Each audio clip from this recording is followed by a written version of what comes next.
Nakikita mo ba yun? Yung anak ng aswang. Oo nga no, nakakatakot talaga sila ng mama niya. Bakit pa nandito yung babaeng yan? Bakit hindi na lang siya paalisin sa school na to? Kaya nga baka mamaya tayo naman ang kainin nila. Ay, balita ko. Mas lalo raw silang naghihirap ngayon. And what if maisipan nila ng mama niya na tao naman ang kainin para maibsan ang gutom nila? Ay, grabe yun ah. Hindi yan paalisin dito. Paano? Maging ang principal, takot din sa kanila ng mama niya. Mga aswang daw kasi. Tsaka, buntis daw ang asawa ng principal, di ba? Kaya ayun, lalong natakot. At hindi lang yun, may alam din daw na black magic. Pero, masyado nang nakakabahala na nandito siya. Tama. Tsaka, oh my gosh, nakakasalamuha pa natin. Kahit ang aking ina natatakot na para sa kaligtasan namin ng kapatid ko Uy, alam niyo ba, yung mga kaklase niya, takot na raw sa kanya. Malamang yun. Ay, grabe. Nakita niyo ba yung uri ng tingin niya sa atin? Parang balak niya tayong kainin ng buhay. Oh my God! Oo nga, nagtayuan ng balahibo ko. Uuwi agad ako mamaya pagkatapos ng klase. Baka abangan niya tayo mamaya sa daan. Si Sol Rosario, 17 taong gulang, ay nag-iisang anak ni Lani Rosario na maagang naulila sa ama. Mahirap lamang ang buhay nilang mag-ina at malapit sa bundok ang kanilang bahay. Dahil nga doon, madalas siyang gawing katatawanan at hilig kantyawan ng mga tao at ibang estudyante na siya raw ay anak ng aswang.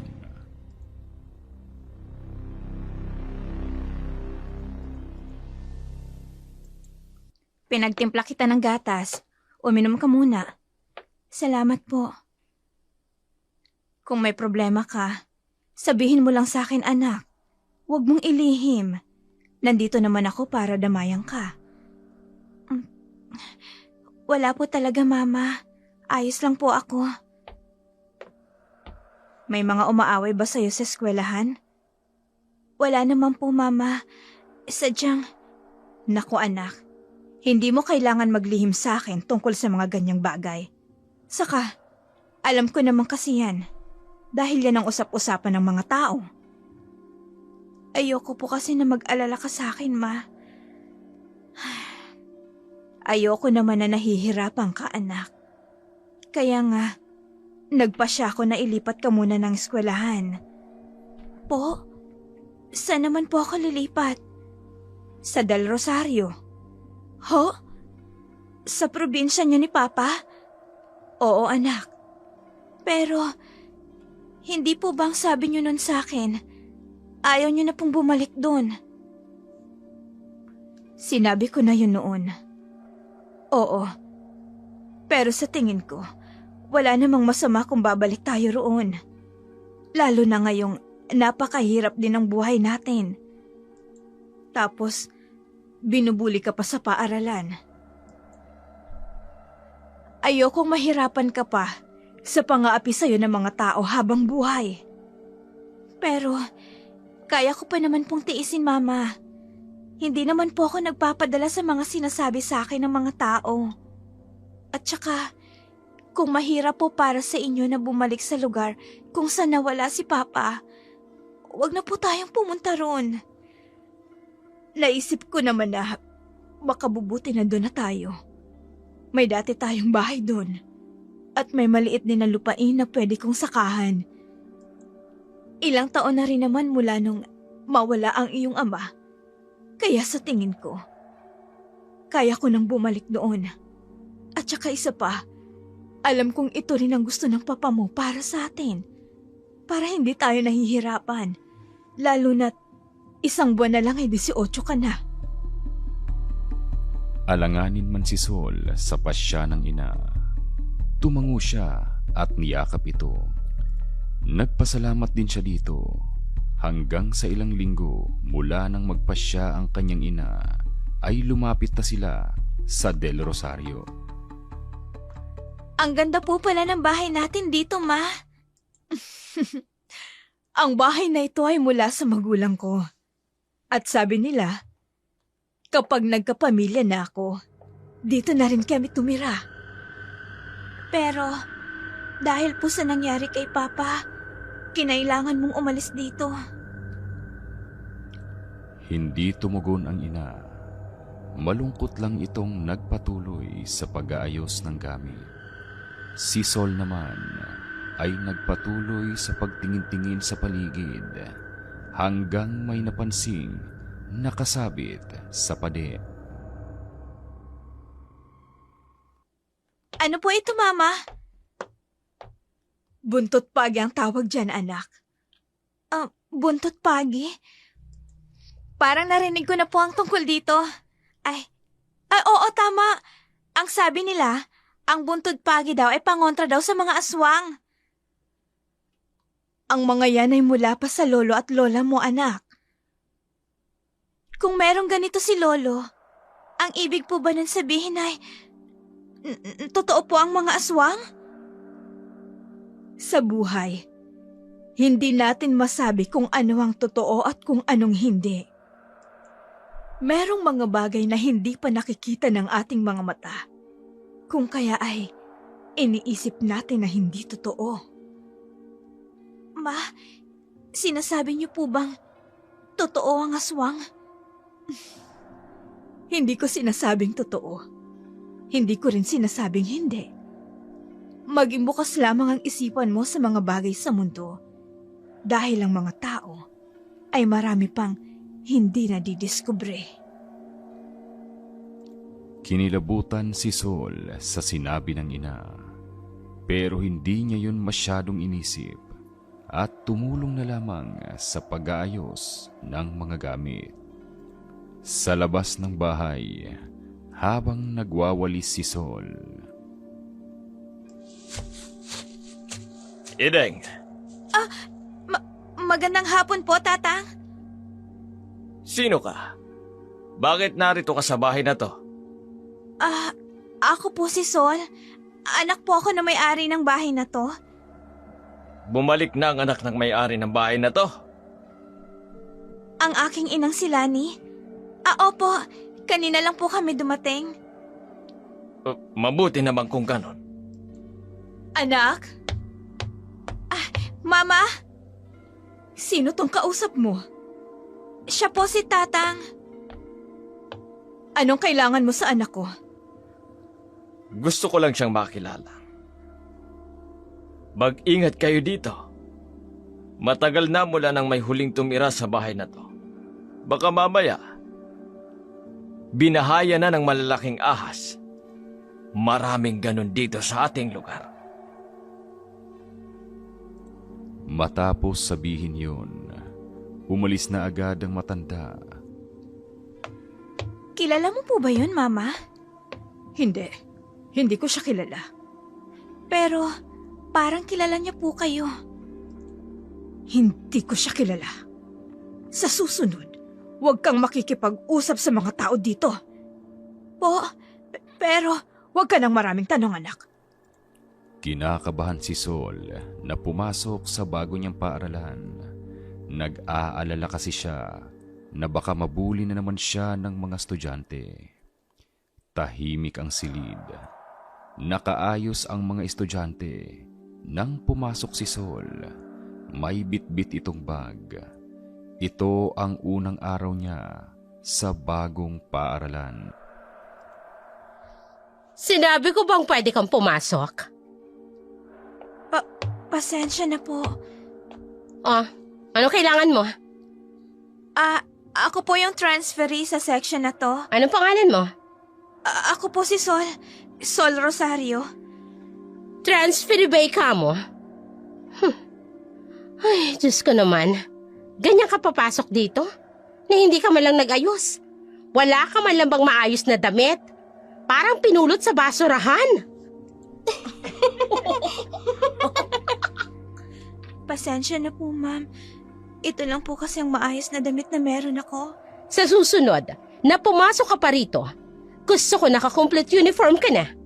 Opo. At kung gusto mong magtagal sa klase ko, ayusin mo ang sarili mo. Hindi ako tumatanggap ng mukhang kawawa rito. Maliwanag! Opo, ma'am. Tahimik na ang klase. Naramdaman ni Sol ang pagsunog ng kanyang mga tenga sa hiya.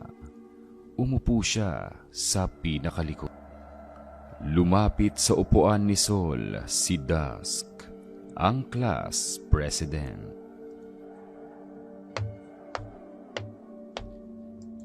Hey! Ayos ka lang ba? Oo, ayos lang.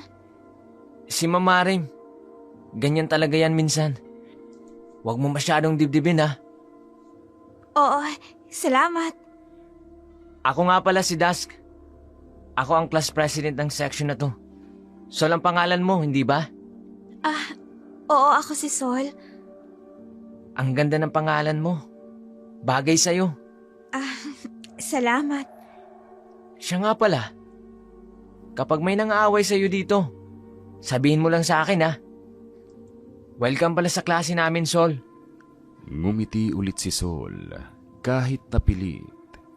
Ngunit sa loob-loob niya, may bumubulong na kakaibang kaba. Tahimik ang buong bahay nila Sol. Nakaupo siya sa mesa, nag-aaral. Mapapansin niya na tila abala ang ina niya sa may lumang baol sa gilid ng kwarto. Ma? Ano pong hinahanap niya dyan? Wala naman, anak. Lumang gamit lang ng lola mo. Sige na, mag-aral ka na lang dyan. Pero ma, parang wala nga, anak. Huwag ka na lang magtanong. Tahimik. Tumingin si Sol sa baul. Parang may nararamdamang kakaiba, pero hindi na nagtanong pa. Naglakad si Sol pauwi galing tindahan. Dumaan siya sa likod na daan at nakita ang matandang lalaki na pumunta noon sa bahay nila na may ginagawa. Mga tila sandata o kakaibang bakal. Napag-alaman niya na Anthony ang pangalan ng matanda at mabait naman pala ito. Tang? Ano po yan? Mga armas to. Para sa mga nilalang na lumalabas tuwing kabilugan ng buwan. Kabilugan ng buwan? Oo. Mga ano, mga nilalang na yun? Sila ay kampo ni Satanas. Po? Mag-ingat ka, Iha. Malapit na ang kabilugan ng buwan at may kakaiba sa paligid mo. Napatigil si Sol. Tumingala siya sa langit. At doon, bahagyang nakasilip ang bilog na buwan. Tila nagmamasid. Lo, wag mo naman siyang takutin. Napatingin si Sol sa binatang nagsasalita. Nakita niya ang isang gwapo at maputing lalaki na may misteryo at malalim na mga mata.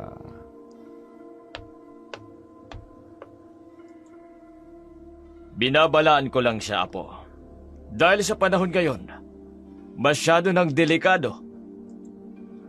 Hi, kayo ba ng mama mo ang bagong lipat sa lumang bahay ng mga Rosario? Oo, kami nga. Magandang araw. Ako nga pala si Harid, apo ni Mang Anthony. Tinanggap ni Sol ang pagkikipagkamay nito at nang magtagpo ang kanilang mata, napasinghap siya. Sa di malamang dahilan ay nakadama siya ng kilabot. Iha, mag-iingat ka ha. Opo, Tatang. Salamat po.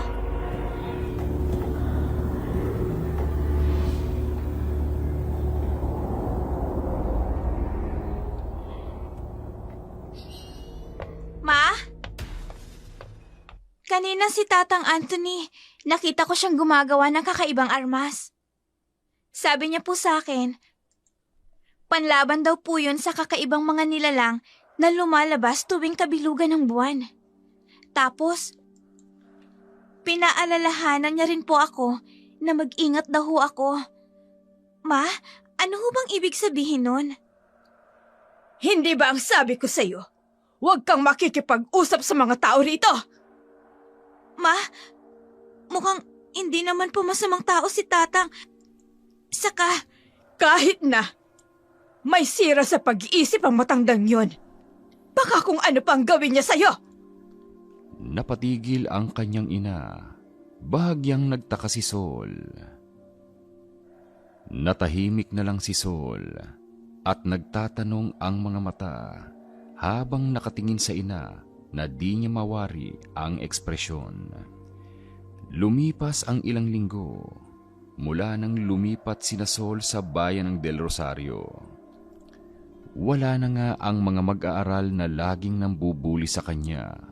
Ngunit napalitan naman yon ng gurong si Marem na lagi na lang mainit ang ulo sa kanya.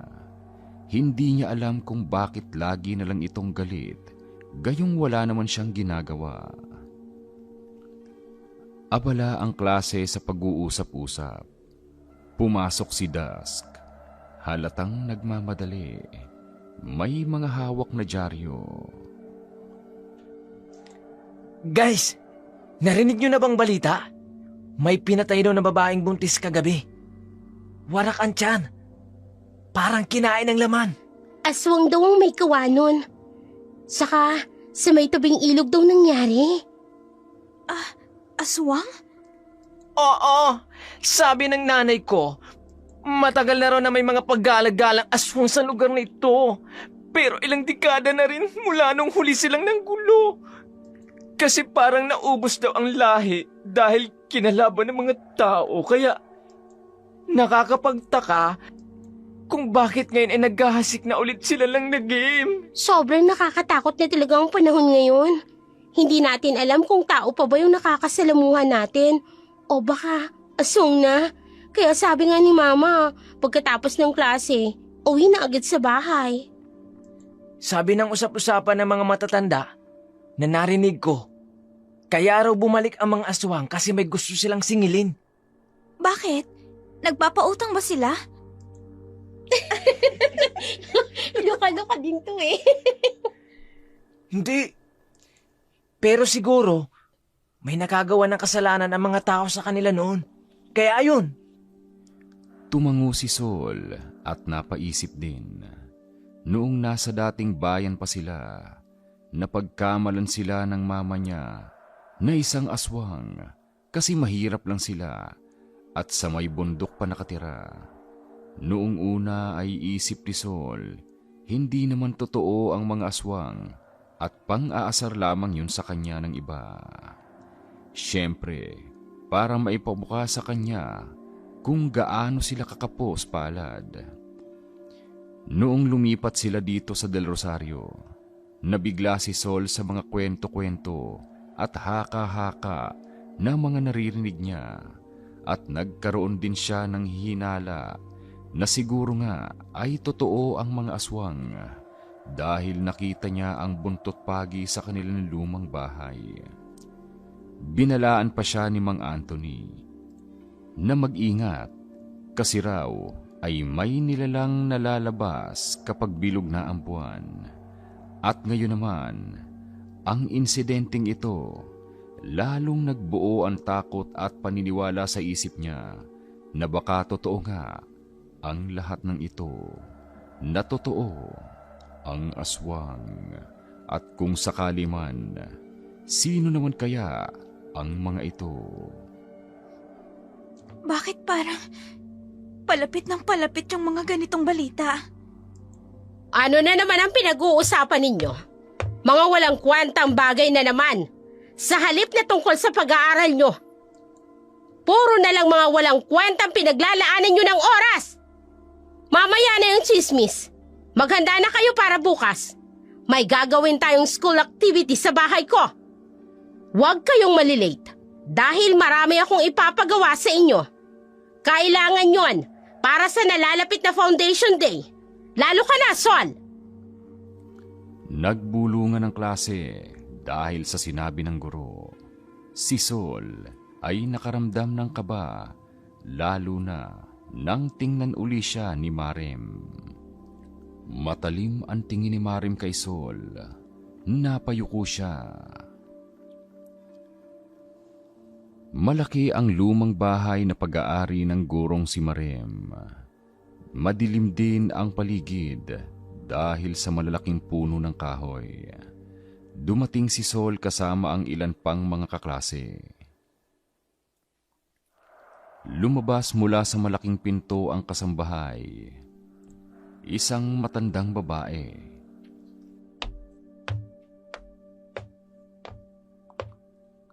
Ang laki pala ng bahay ni Ma'am. Parang mansyon. Pero tahimik. Parang walang tao. Mas gusto lang talaga ni Ma'am na tahimik sa bahay niya. Kaya ganito ang vibes. Ilang beses na rin kaming pumunta dito noon eh. Wala namang multo.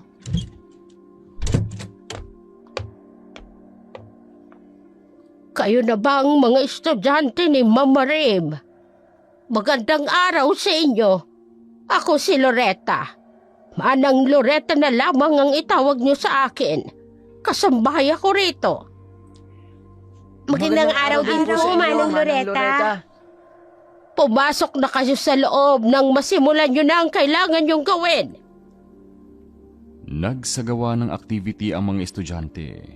Mula kaninang umaga pa sila rito. Dito na rin sila nagtanghalian at si Manang Loretta ang nagluto para sa kanila. Bakit kanina pa po kayo nakatingin sa akin, Manang? Wala naman, Ineng. Nagagandahan lang ako sa'yo. Kamukha mo ang iyong ama. Kilala niyo po ang papa ko? Sige na. Pumasok na kayo sa loob. Sabay-sabay silang lumingon at nakitang nahulog ni Ma'am Marem ang hawak na baso.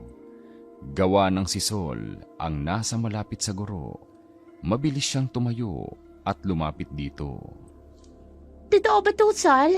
Malapit ng birthday mo? Oo. Ilang taong ka na, Sol? Magdi-18 na ako. Tumigil lang ako sa pag-aaral ng ilang beses kaya grade 10 pa lang ako.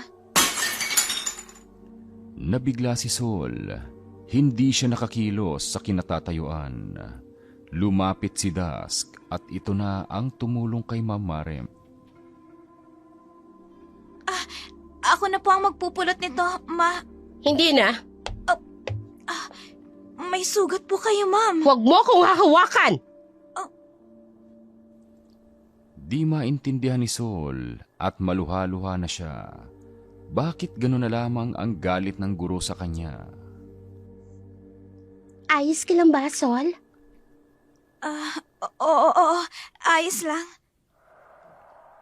Lumipas ang ilang oras. Hindi na bumalik si Ma'am Marem.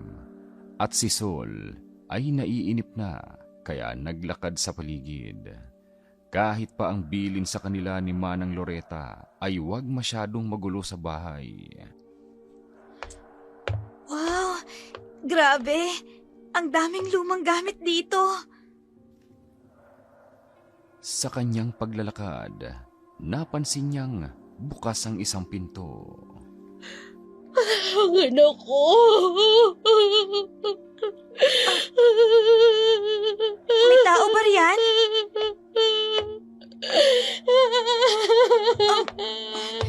Hello? May tao ba dyan? Hello? Madilim ang silid. Patuloy ang pag-iyak ng babae. Nang sindihan niya ang flashlight na hawak, nagulat siya. Ano to? May baliktad na krus na nakasabit sa dingding. Sa ilalim nito, may mga bakas ng dugo at mga simbolong hindi niya maintindihan.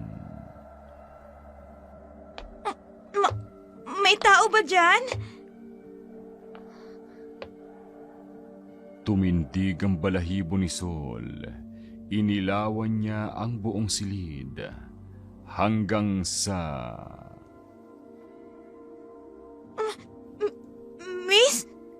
Anong ginagawa mo dyan? Bakit ka umiiyak? Umatras si Sol. Ang babaeng umiiyak at may hawak na manika ay dahang-dahang gumalaw ang ulo para lingunin siya. Sa paggalaw ng ulo nito, naririnig niya ang tila ba pagkrik ng buto at ugat sa liig nito. Hoy! Sol! Anong ginagawa mo rito? Nakahinga ng maluwag si Sol. Nang marinig ang tinig ni Dusk, nilingon niya ito at nakitang nakasilip ito sa pinto. Iniilawan siya. Dusk? Bakit natakot ka? Ayos ka lang ba? Kasi... Bakit? May nakita ka ba? Bakit? Bakit nawala? Ang alin? Ayos ka lang ba? Bakit para ka nakakita ng aswang? Kanina kasi, may krus doon at... Ha? Wala naman eh. Tinatakot mo lang yata ako. Pero... Ang mabuti pa, bumalik na tayo sa sala. Baka makita pa tayo ni Ma'am dito eh. Magagalit yun. Ayaw pa naman ng malikot. Pero, ang babae, kailangan natin siyang tulungan. Inilawan ni Dusk ang dingding, pero wala itong nakita ron. Inilawan ni Sol ang babae kanina at natigilan dahil wala na rin doon ang babae. Anong babae? Meron! May babae niya kanina. Umiiyak siya. Ha? Wala naman eh. Pero, Ay nako, gutom ka lang ata, Sol eh. Hindi ka kasi kumain kanina. Yan tuloy. ano yun? Tahimik silang pareho. Hangin lang ang maririnig. Mga alagang pusa siguro ni Ma'am yun. Marami kasi siyang alagang pusa eh. Pero, Halika na, balik na tayo sa sala.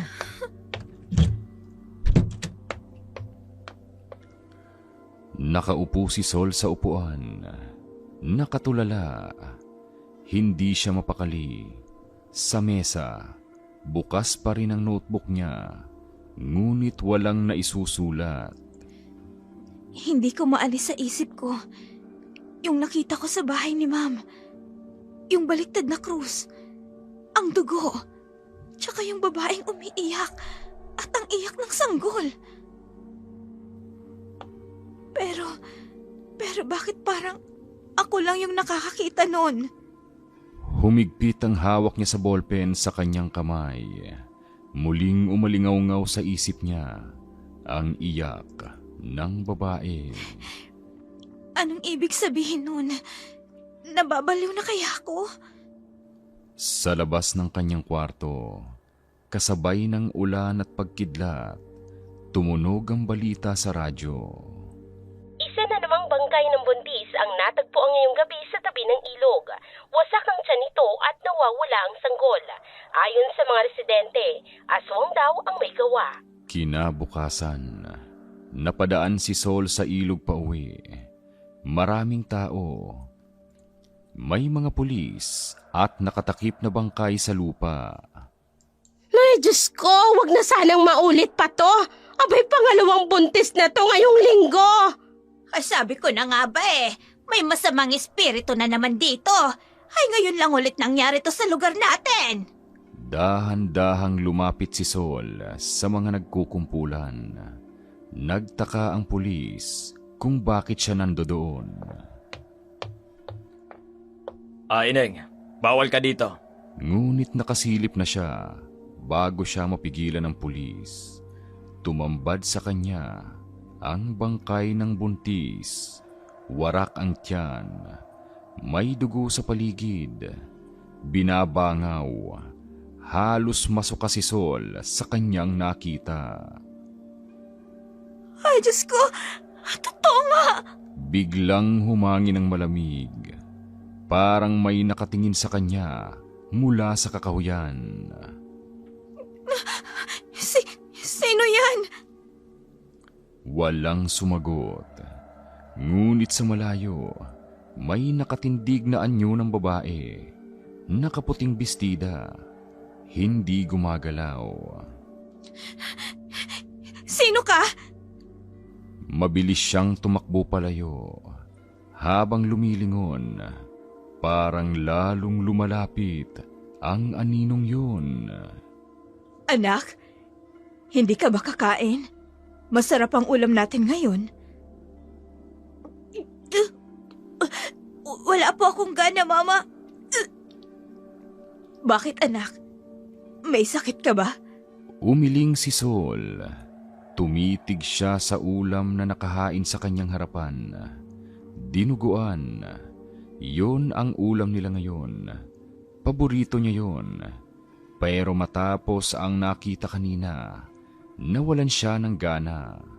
Ayos ka lang ba, anak? Nay, nakita ko po kasi kanina yung bangkay nung buntis, yung natagpuan po sa may ilog. Nakita ko po, urak po yung tiyan niya. At naalala ko po, kaya wala po akong ganang kumain ngayon. Natigilan ang ina ni Sol at agad na dumilim ang mukha. May kung ano ring bagsik sa mga mata nito. Siya nga po pala, Ma. Paano ka po nakabili ng pangdinuguan? Di ba wala po tayong pera? Inutang ko. Kasi alam kong paborito mo. Gusto ko sanang sumaya ka, anak. Ganun po ba? Salamat po dito, Mama. Huwag po kayong mag-alala. Kakain po ako. Pilit siyang kumain at habang ngumunguya, halos masuka siya dahil habang nakatingin siya sa mangkok na puno ng dinuguan, naalala niya ang nakita niya kanina, ang tiyan ng ginang. Lumipas ang ilang araw, maliwanag pa ang langit. May mga dalang papel at gamit si Sol, kasama ang ilang mga kaklase. Masigla silang pumapasok sa bahay ni Dusk para gawin ang kanilang group project. Pasok kayo! Welcome na welcome kayo dito sa amin! Medyo magulo lang kasi nag-aasikaso pa si Mama ng mga pasyente niya eh. Alam niyo naman, hilot at nagpapaanak yun. Ayos lang. Mabango nga eh. Parang may niluluto. Kayo ba ang kaklase ng anak ko? Ngumiti sila at sabay-sabay na tumango. Mabuti naman at nakarating kayo. Ako nga pala si Marites. Tita Marites na lang ang itawag niyo sa akin. Ina ako ni Dust. Tuloy kayo sa aming bahay. Ikaw ba si Sol, Iha? Opo. Paano niyo po pala nalaman ang pangalan ko? Madalas kang ikwento sa akin ng anak ko. Talaga ho? Tama nga siya. Hindi nagkakalayo ang inyong itsura. Po? Kasi pinagkukumpara ka kasi ng anak ko sa isang magandang painting. Ngayon na nakita na kita ng personal, naisip ko na tama ang anak ko. Kamukha mo ngang nasa painting. Napakaganda at napakaamo ng iyong mukha. Inabutan sila ng gabi sa paggawa ng group project sa bahay ni Dusk. Naroon din ang lolo at lola ni Dusk at di maiwasan ni Sol na makinig sa usapan ng mga tatanda. Kung saan nabanggit nila ang tungkol sa dalawang buntis na sabi ay nabiktima raw ng aswang. Hindi maiwasan na magtayuan ang balahibo niya sa kanyang narinig. Nakaupo na silang lahat sa mahabang mesa. Inilapag ng ina ang mga pagkain. Adobo, dinuguan, at isang ulam na hindi makilala ni Sol. Kain kayo ng marami ha? Luto ko yan, pampalakas, lalo na sa gabi. Nang isubo niya ang isang piraso ng karne, napansin niya ang isang maliit na bilog na parang mata sa ulam. Napatigil siya. Grabe, ang sarap nito, tita. Parang may espesyal na sangkap. Sabi ko na nga ba't magugustuhan nyo eh. Masarap kasi magluto si Mama. At bihira lang din kaming makakain ng ganito. Kain ka rin, Sol. Mukhang masarap nga. Halos maidura niya ang pagkain. Gusto niyang masuka. Hinukay ang sikmura niya. Samantalang masiglang kumakain ang lahat. Parang walang napapansin.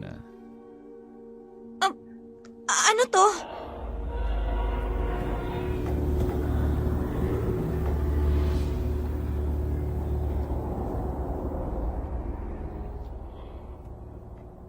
Ha? May problema ba? Hindi mo gusto ang lasa? Hindi po. Masarap naman po. Kumain ka ng marami, iha. Gusto kong busog kayong uuwi. Ikinwento ni Sol ang lahat sa ina. Maging ang mga kakaibang nakikita niya sa pagkain na di naman nakikita ng mga kasama niya. Anak, ayos ka lang ba? Ano bang nangyayari sa'yo, anak? Inisip ni Sol na baka tama nga ang kanyang ina, kaya pinili niya na wag munang isipin ang mga nakikita. Masyado ka lang sigurong nag-iisip dahil sa mga nangyayari sa bayan natin. Kaya kung ano-ano na lang ang nakikita mo nitong mga nagdaang araw. Malungkot na naglalakad si Sol pauwi sa kanilang bahay. Katatapos lang ng klase at down na down siya dahil pinagalitan na naman siya ni Ma'am Marem. Naku, pasensya na ho, Manang. Hindi ko po sinasadya na mabangga kayo. Ano ba yan dala mo, Ining? Eto ho ba? Galing po sa kaklase kong si Dusk. Pinabibigay daw po ng mama niya. Nagustuhan ko raw po kasi yung luto niya eh. Gusto niyo po ba? Sa'yo na lang po. Hindi. Nabigla si Sol at kinalabutan sa uri ng titig nito sa kanya. Maputla ang matanda at may matatalas na mata. May problema po ba? Mag-iingat ka, iha. Hindi lahat ng may mabangong ulam, karni ng hayop ang niluluto. Ano pong ibig niyong sabihin? Ngumisi lang uli ang matanda. Ipinakita ang nabubulok ng ngipin bago tumalikod at naglakad na palayo. Kasunod nun, umihip ang malamig na hangin kaya lalo lang siyang kinilabutan. Lumipas pa ang ilang araw at mula noong nangyari sa bahay ni Dusk, naging maingat na siya. Hindi kasi maganda ang pakiramdam niya. Ganon din kay Ma'am Marem. Sa totoo lang, ay hindi niya rin alam kung anong nangyayari. Di rin naman siya sigurado kung aswang nga ba sila o kung sino sa kanila ang aswang, basta't magiging maingat na lamang siya. Malapit ng kaarawan mo, anak. Mag-iingat ka palagi. Alam mo naman na pag malapit na ang birthday, nagiging lapit din ng malas. Opo, Mama. Ma, bakit po kayo ganyan makatingin sa akin? Wala naman, anak. Naiisip ko lang na napakabilis ng panahon. Nag-iisa kong prinsesa. Dalaga na. Mama, si Mama naman talaga nagdadrama na naman. Naiiyak tuloy ako. Masaya lang ako kasi lumalaki ka ng maayos at may mabuting puso. Siyempre naman po, Mama. Nagmana po ako sa'yo. Dahil palapit na rin ang 18 kaarawan ni Sol at talamak din ang kahabas-habas na patayan sa kanilang lugar, pinag-iingat siya, lalo ng kanyang ina. Tahimik ngayon ang buong baryo. Hangin lang ang maririnig. Nasa labas ng kanilang bahay si Sol. Dahang-dahang tumingala si Sol at doon, unti-unting nagiging pula ang buwan. Buo, maliwanag, tila ba may dugo. Ang buwan. Bakit pula? Parang may masamang mangyayari. Sa malayo, may mga malalakas na kaluskos. Mga aso ang tumatahol. May naririnig na pagaspas ng malalaking pakpak. Malapit na silang lumabas! Anak! Sol! Pumasok ka na! Nanginginig si Sol habang sinasara ang pinto. Biglang narinig niya ang ubo ng ina. Malakas, tila nahihirapang huminga. Kaya mabilis siyang lumapit dito at inanalayan niya ito. Mama, mukhang lalo pong lumalala ang sakit mo ah. Dalhin na kaya kita sa ospital. Hindi na anak. Kaya ko to. Malayo ang ospital dito. At isa pa, wala tayong sapat na pera. Pero, Mama, nag-aalala po ako sa iyo. Huwag. Nakatakda talagang mangyari ito. Lumipas pa ang mga araw. Ang sakit ng ina ni Sol ay lalo pang lumala. Kinabukasan ay ang 18 kaarawan ni Sol. Pero hindi niya magawang maging masaya dahil sa kalagayan ng kanyang ina. Ma, anong nangyayari sa iyo? Ang taas po ng lagnat mo. Anak, tulungan mo ako. Hindi ako makahinga. Tulong! Tulungan niyo kami ng mama ko! Hinaplos ang noo ng kanyang ina. Mainit, namumutla ito. Naiiyak na si Sol. Hindi alam kung ano ang gagawin. Lumabas siya ng bahay upang humingi ng tulong. Ngunit dahil kakaunti lamang ang malapit na kapitbahay at natatakot din ang ilan dahil pula na ang buwan, walang lumabas. Ineng! Tatang, tulungan niyo po kami. Ang mama ko po, malubha po ang sakit niya. Wala akong maitutulong sa'yo. Kung gusto mong mabuhay ang ina mo, hanapin mo ang kasambahay ni Marem. Siya lang ang makakatulong sa kanya. Si Manang Loretta ho ba yun? Yung nasa bahay ni Mamarem? Oo. Kilala siya bilang magaling na manggagamot doon. Siya kung kaya niyang lunasan ang nararamdaman ng iyong ina. Pero magmadali ka bata. Kapag sumikat na ng tuluyan ang pulang buwan, hindi mo na siya maaabutan. Hayaan mong samahan ka ng apo kong si Haret. Tinawag ni Mang Anthony ang apong si Haret na lumabas naman na may hawak na flashlight. Kailangan nating magmadali. Malapit na maging buo ang buwan. Ilang oras na lang at maglalabing 8 taong gulang ka na. Paano mo nalaman na bukas ng birthday ko? Nabanggit sa amin ng iyong ina. Lalong nagtaka si Sol dahil hindi naman nakikiusap sa mga kapitbahay nila ang kanyang ina, kaya malabo rin na nabanggit nito kina Mang Anthony na kaarawan niya bukas. Lumapit sila sa gate ng bahay nila Ma'am Marem. Tahimik ang paligid.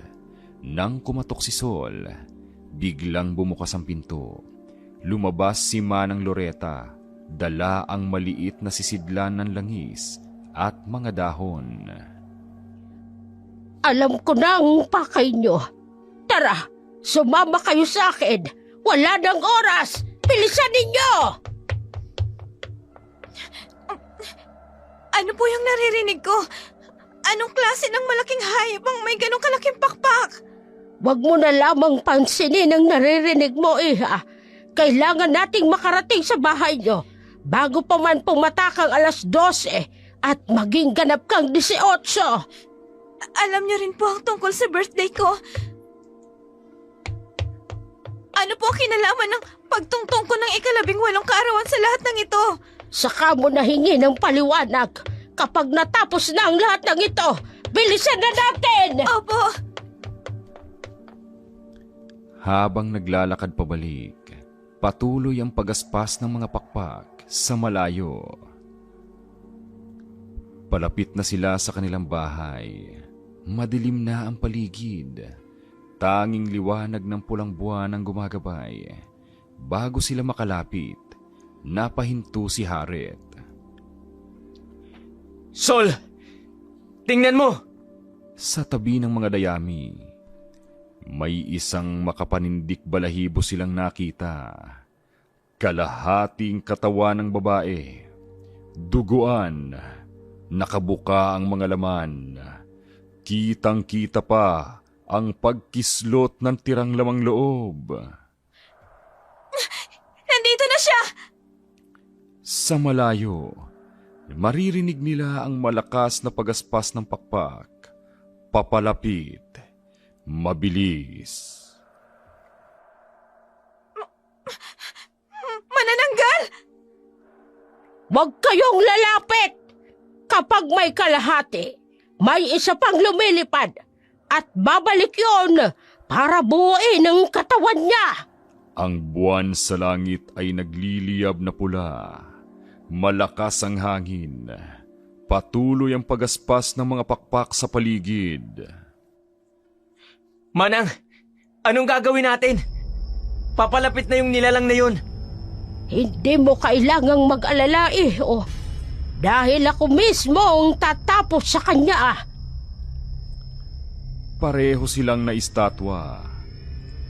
At biglang nag-iba ng anyo si Manang Loretta. Namuti ang mga mata. Humaba ang kuko. At naglabasa ng matutulis ng ngipin. Lumitaw ang mga pakpak sa likod nito. Manang! Aswang ka rin! Tuluyang nahati ang katawan ni Manang at parehong nanlaki ang mga mata nila ni Harriet. Oo, at isa lang sa ating tatlo ang mabubuhay ngayong gabi. Anong... Ngunit bago pa man matapos ni Harriet ang sasabihin, bigla nitong sinugod si Harriet. Natumba at tumilapon siya habang si Sol ay napaatras at nanlalaki ang mga mata. Nakakapanindik balahibo ang itsura ngayon ni Manang Loretta. Para itong diablo. Dilat na dilat ang mga mata. Mahaba ang kuko at halos kita niya ang lamang loob nito. Sol! Ang mama mo!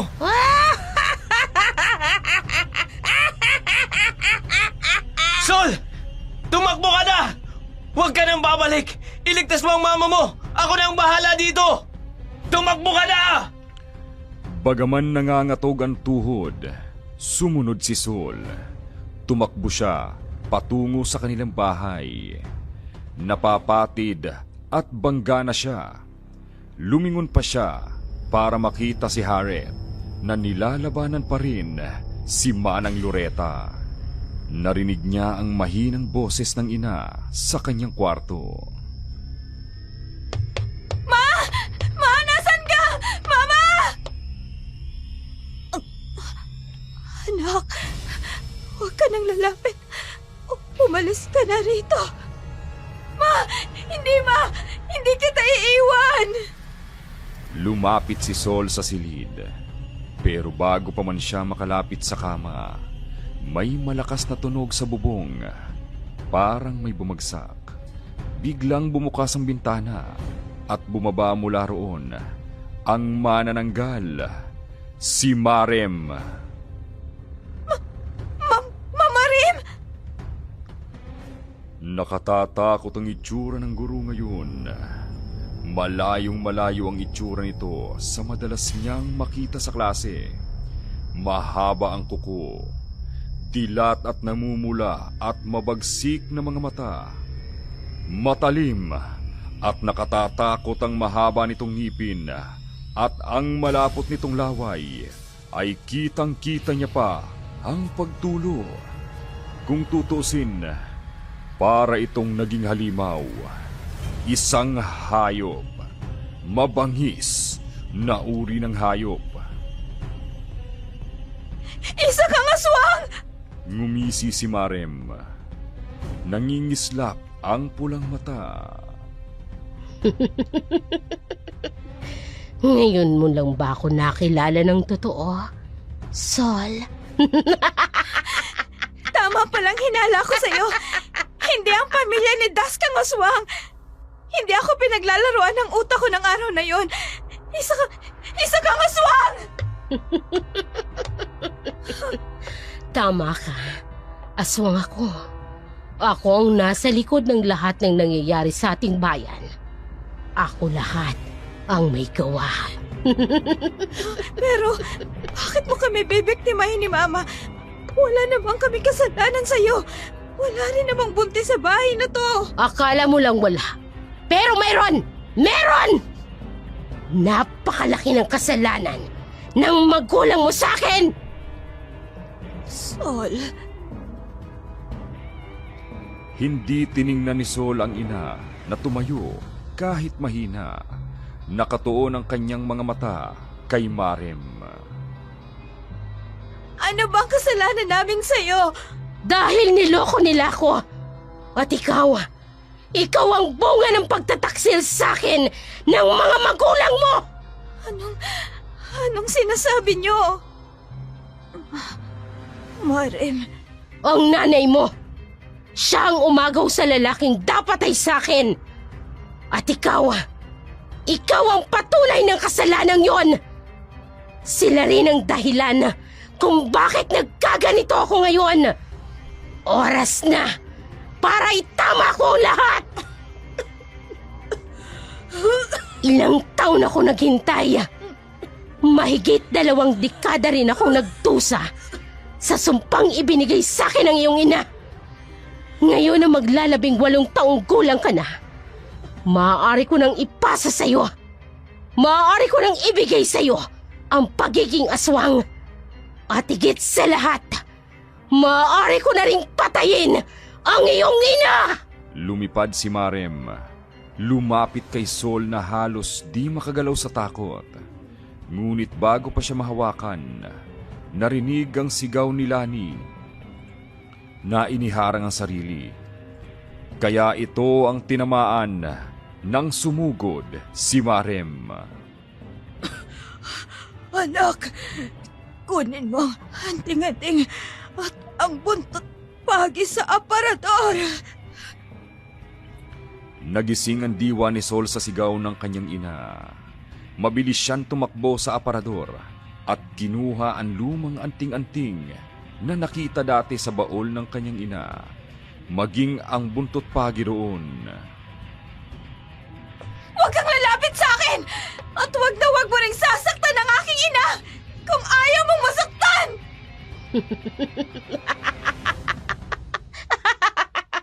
Sa tingin mo ba, matatakot mo ako dyan? Humalakhak si Marem. Mama! Lumapit si Marem. Pinigilan ni Lani, ngunit dahil mahina, muli itong tumilapon at bumagsak sa pader. Anak, ang buntot pagi! Lumapit si Marem kay Sol, ngunit sumigaw si Lani. Hindi ka magtatagumpay na saktan ako! Hindi mo ako matatalo, Sol! Isa ka rin naman sa amin! May dugo rin akong dumadaloy sa'yo. Sa oras na pumatak sa 12:00, dadaloy din ang dugo mo ang pagiging aswang! Kung totoo man yun, gagamitin ko ang dugo ko, hindi para manira, kundi para tapusin ang lahi niyo! Kumilos si Sol. Hinampas niya ang hawak kay Marem. Tinamaan ito sa pakpak Animoy, nagliyab ang parte ng pakpak na tinamaan. Tumawa lamang ng malakas si Marem. Umihip ang malakas na hangin. Yumanig ang bubong nang muling bumaba si Marem. Bigla siya nitong sinugod, kaya natumba siya. Anak! Marem! Huwag mong sasaktan ang anak ko! Dahil doon, nabitawan niya ang anting-anting at di niya ito mahagilap. Maging ang buntot pagi ay di niya maabot.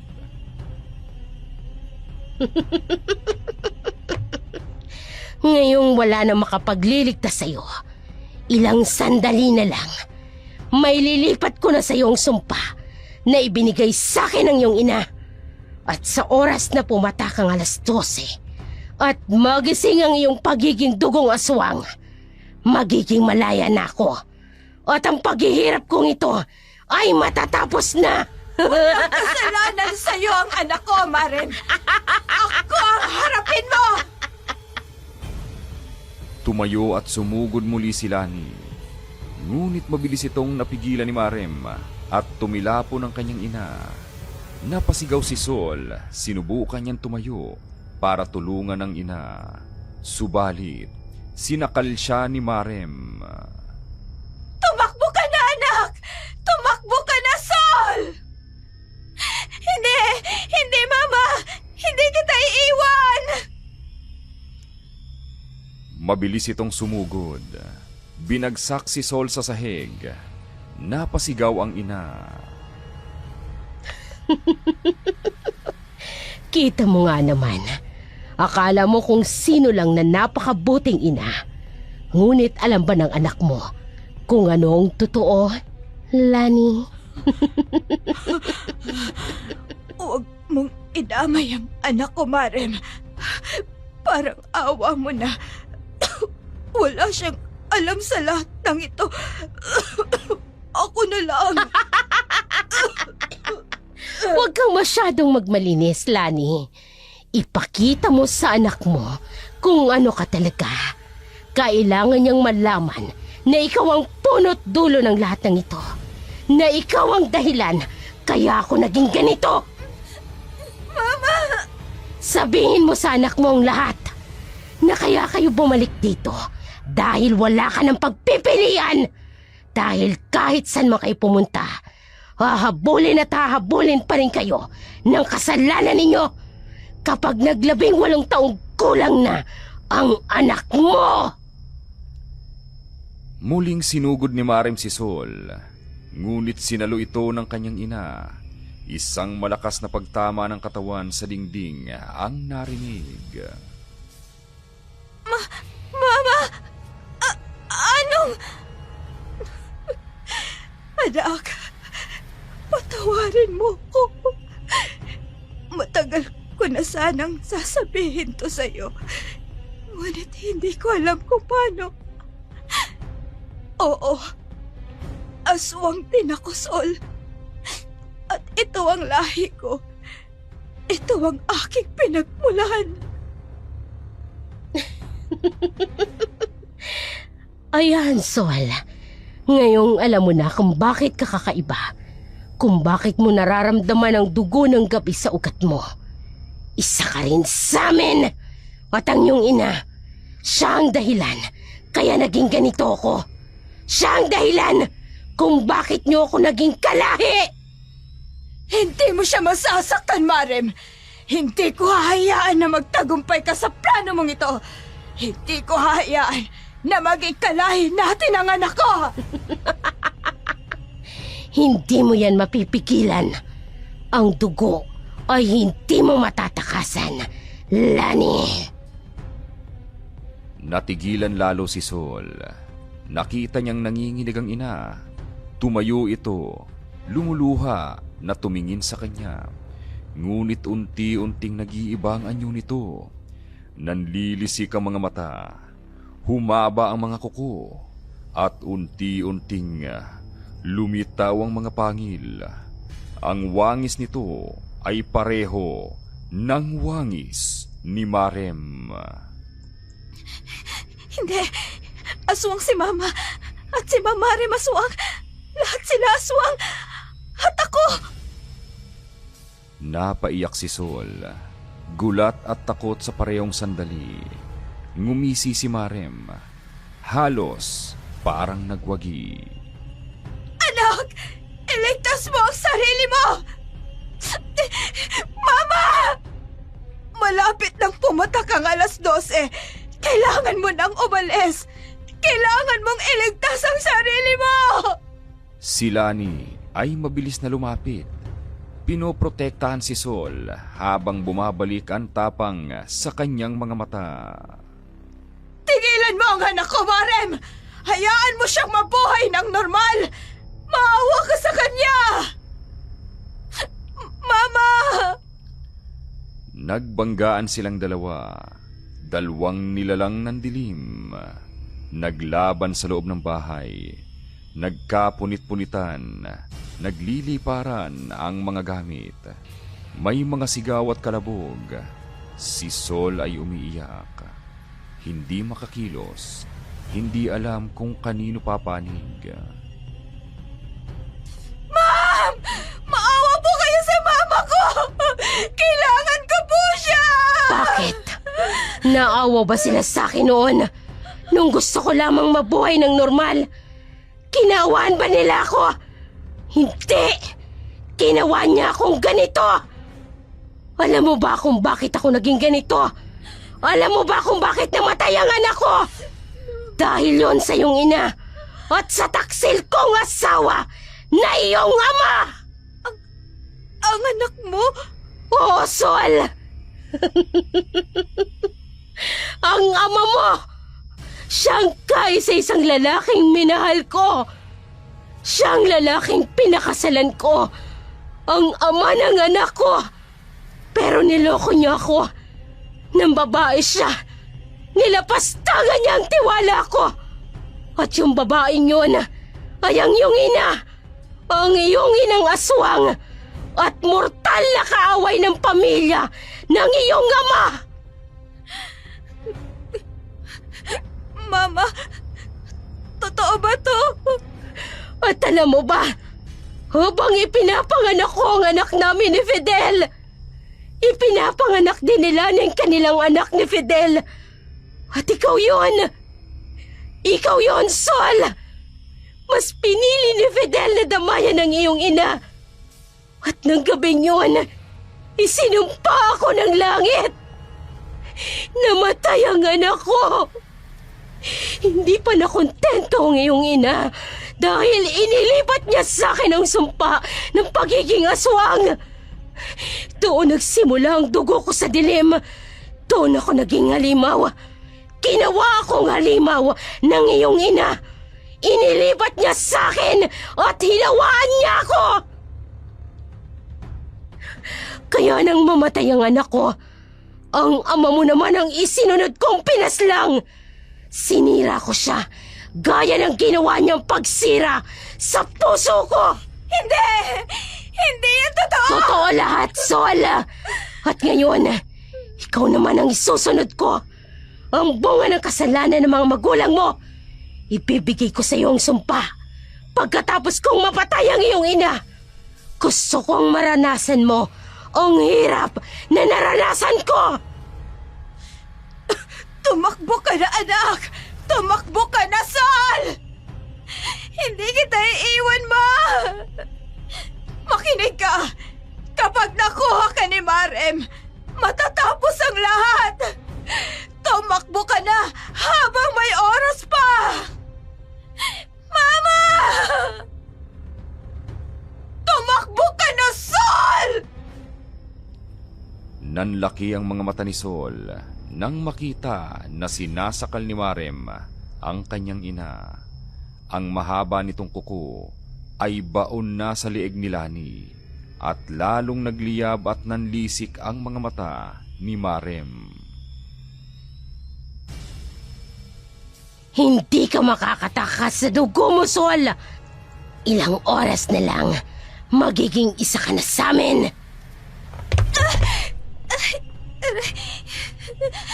Hindi ako ako magiging katulad niyo. Hindi ka makakatakas, Sol! Ang dugo mo ay akin! Bakit ako? Ano bang kasalanan ko sa'yo? Hindi ko alam na yun ang ginawa sa'yo ng magulang ko!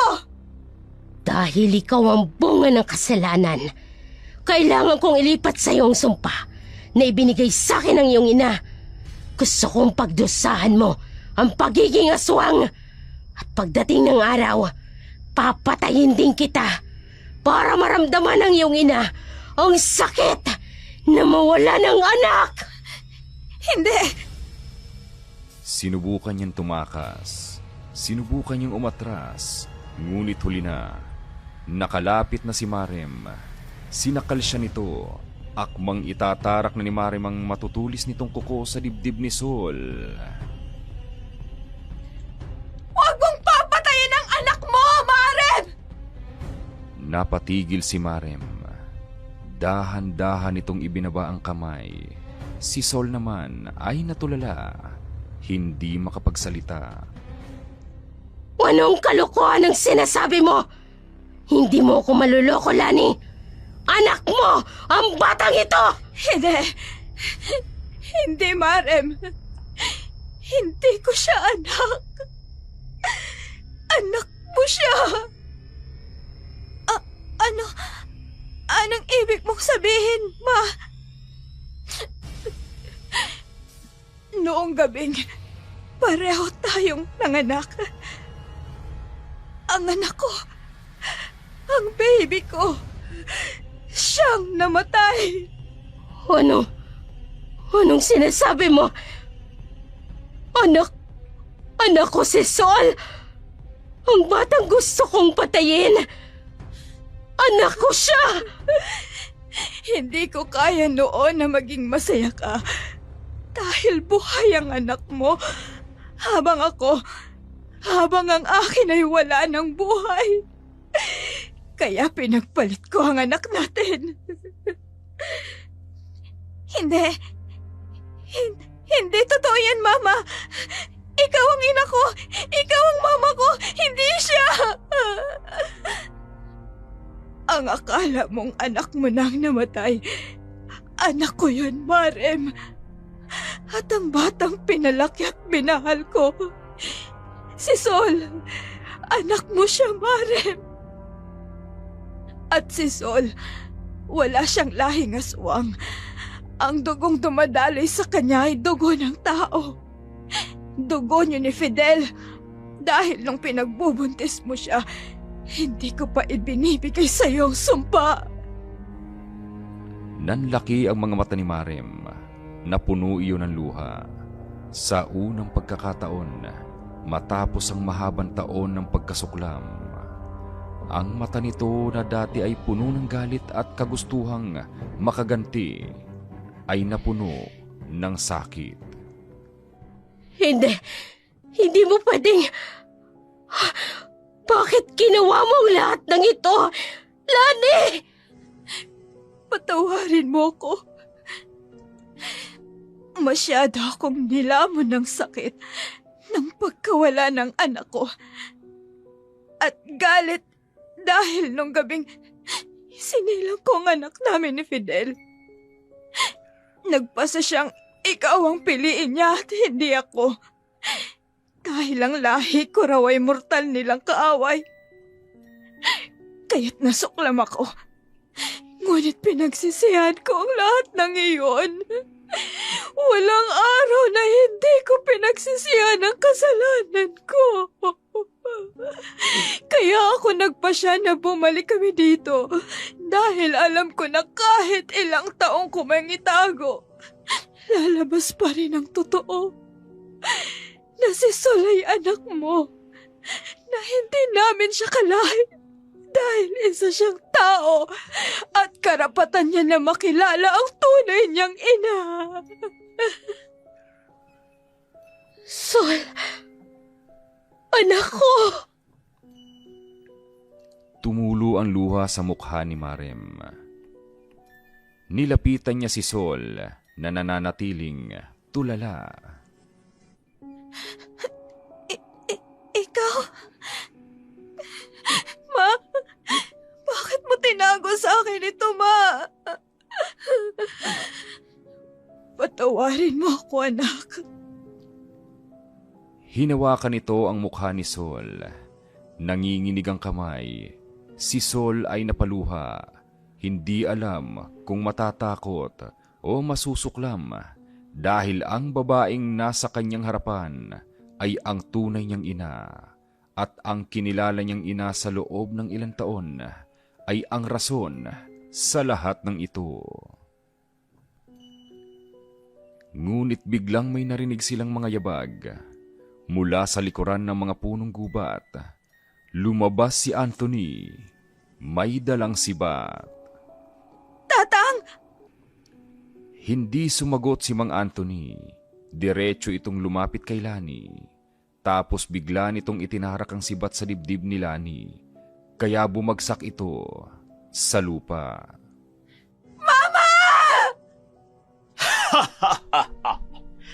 Sa wakas, nabatay din kitang halimaw ka.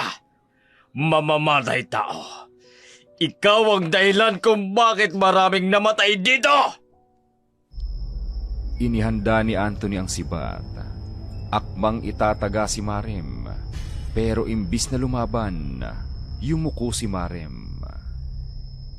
Sige, tapusin mo na ako. Wala na akong dahilan para mabuhay. Wag! Huwag niyang sasaktan ang aking ina! Tama siya. Huwag niyong sasaktan si Maren. Ako ang punot dulo ng lahat. Kung hindi ko pinagpalit ang mga anak namin noon, kung di ko siya binigyan ng sumpa ng pagiging aswang, hindi sana nangyari ito. Hindi sana siya naging halimaw. Kung ganon, patawad. Pero ito na lang ang paraan para matapos ang sumpa. Napatigil si Anthony. Si Sol ay napasigaw. Patawarin niyo ko. Mahal kita, anak. Mama!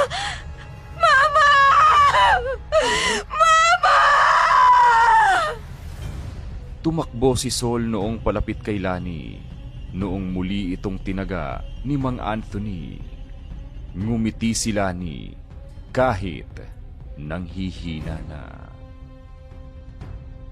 Huwag kayong magtitiwala sa matandang ito. Siya ang dapat mamatay. Siya ang nasa likod ng lahat ng ito. Kaya niya ako ipinatawag kanina para mapatay nila si Marem. Ngunit hindi sila nagtagumpay. Ngayong namatay na si Lani, siyang nagbabantay kay Sol. Si Sol ang papatayin nila. Tumigil ka, Loretta! Iniligtas ko sila mula sa halimaw na si Lani. Hindi ako halimaw kagaya ninyo. Ang tanging gusto ko ay maubos ang lahing aswang. Makinig ka sa akin, Marem! Huwag kayong maniwala sa kanya. Pinatay niya si Kuya Harit. Nakita ko. Plano niya ring patayin tayo. Niloloko niya tayong lahat. Kakampi siya ni Lani. Ang apo ko! Narinig ko ang lahat. Gusto ni Manang Loretta na mamatay si Sol dahil anak siya ni Mang Fidel at kalahi siya ng aswang na si Lani. Matagal nang halimaw si Manang Loretta, ngunit ang mga kaanak niya ay napatay ng grupo ni Mang Fidel. Gusto niyang gumanti at para mangyari yon, kailangan niyang mapalapit sa mga malapit kay Mang Fidel. Kaya siya pumasok na kasambahay ni Ma'am Marem at kinuha niya ang loob ni Ma'am. Hindi totoo yan, Marem. Maniwala ka sa akin. Binibilog lang nila kayo. Narinig at nalaman ko ang lahat mula sa kanila. Sinabi sa akin ni Harit ang lahat bago siya mamatay. Si Anthony at ang pamilya ng batang yan, sila ang tunay na halimaw.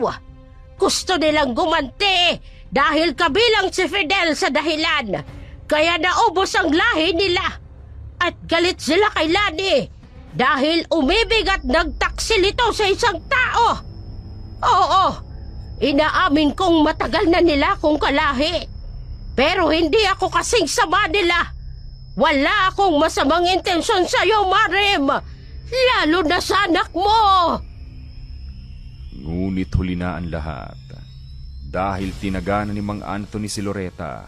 Dahilan kaya bumagsak ito. Maniwala ay sa akin.